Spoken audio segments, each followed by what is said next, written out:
নিজেরা শিখলে হবে না। আল্লাহ রাসূল বলেন আলা কুল্লুকুম রাঈন ওয়া কুল্লুকুম মাসউলুন আন রাইয়াতিহি। আমরা প্রত্যেকটা ব্যক্তি হলে দায়িত্বশীল, আর কিয়ামতের ময়দানে প্রত্যেকটা ব্যক্তিকে তার দায়িত্ব সম্পর্কে জিজ্ঞাসাবাদ করা হবে। একজন ব্যক্তির আয়ত্তে তার স্ত্রী, সন্তানাদি এবং যাবতীয় যারা তার আয়ত্তের ভিতরে থাকে তাদের সম্পর্কে কিয়ামতের ময়দানে তাকে জিজ্ঞাসাবাদ করা হবে, তাদের হক সঠিকভাবে আদায় করেছে কিনা। এরকম ভাবে সন্তানের একটা গুরুত্বপূর্ণ হক রয়েছে।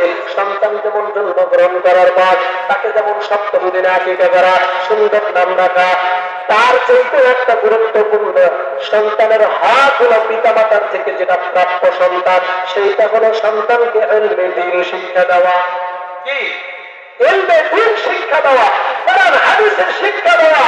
আর যদি আজকে আপনি নিজেকে কোরআন হাদিসের জ্ঞান অন্বেষণ করেছেন কিন্তু সন্তানকে কোরআন হাদিসের জ্ঞান শিক্ষা দেন নাই, আল্লাহ না করুক এই সন্তান যদি কোরআন হাদিসের জ্ঞান না শিক্ষা করার কারণে এই সন্তান যদি জাহান্নামী হয়ে যায়, এই সন্তান আল্লাহকে বলবে, ও আল্লাহ আমি তো জাহান্নামে যাব না। ওরে বান্দা জাহান্নামে যাবি না কেন? ওরে আল্লাহ দুনিয়ার মধ্যে আমার পিতামাতা আমাকে কোরআন হাদিসের জ্ঞান শিক্ষা দেয় নাই, তারা আমাকে স্কুলে পাঠাইছে, ইউনিভার্সিটিতে পাঠাইছে, দুনিয়াবী শিক্ষার জন্য অনেক প্রকার কথা এবং তাদের শাসন ছিল, কিন্তু তোমার কোরআন হাদিসের জ্ঞান শিক্ষা করি নাই।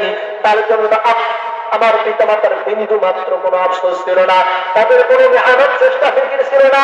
তাদের মেহনত চেষ্টা ফিকির না থাকার কারণে তোমার কোরআন হাদিসের জ্ঞান আজকে আমি সিনার মধ্যে ধারণ করতে পারি নাই, যার কারণে আজকে আমি গুমরাহির কারণে আজকে আমি জাহান্নামের আসামি হয়েছি।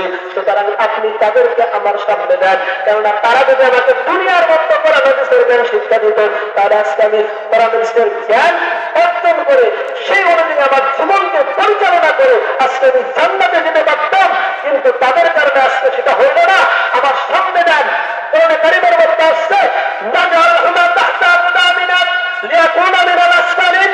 সেই দিনে সন্তানগুলো তাদের পিতামাতাকে বুকের উপর উঠিয়ে লাফাতে করবে, রক্তের উপর পাড়া দিয়ে পার হবে, তারপর উপর থেমে যাবে।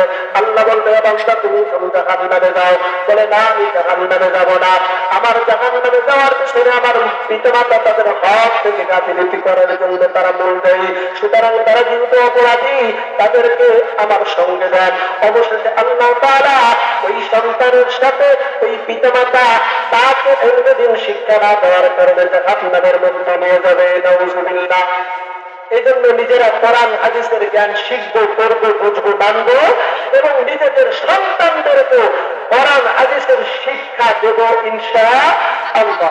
আর যদি শিক্ষা না দেন, কিয়ামতের ময়দানে আলা কুল্লুকুম রাঈন ওয়া কুল্লুকুম মাসউলুন আন রাইয়াতিহি, প্রত্যেকটা ব্যক্তি দায়িত্বশীল। কিয়ামতের ময়দানে তাকে দায়িত্ব সম্পর্কে জিজ্ঞাসাবাদ করা হবে।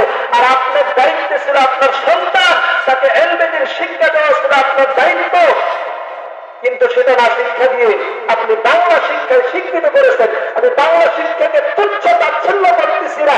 আপনি আর্মি বানান, র্যাব বানান, বিডিআর বানান, জব বানান, সেটাই বানান, কোন সমস্যা নাই। তবে সর্বপ্রথম কোরআন হাদিসের শিক্ষাটা দেন, যতটুকুতে সে হালাল হারাম, জায়েজ নাজায়েজ, হক বাতিল, আলো অন্ধকার এবং শরীয়ত সম্মতভাবে জীবন পরিচালনা করতে পারবে, এতটুকু শিক্ষা দেওয়ার পরে এরপরে আপনার সন্তানকে আপনি যে লাইনেই দেন কোনো সমস্যা হবে না। কিয়ামতের ময়দানে আপনাকে ধর্মান্তর করলেও আপনার বিষয়ে আপনার সন্তান মামলা দায়ের করতে পারবে না।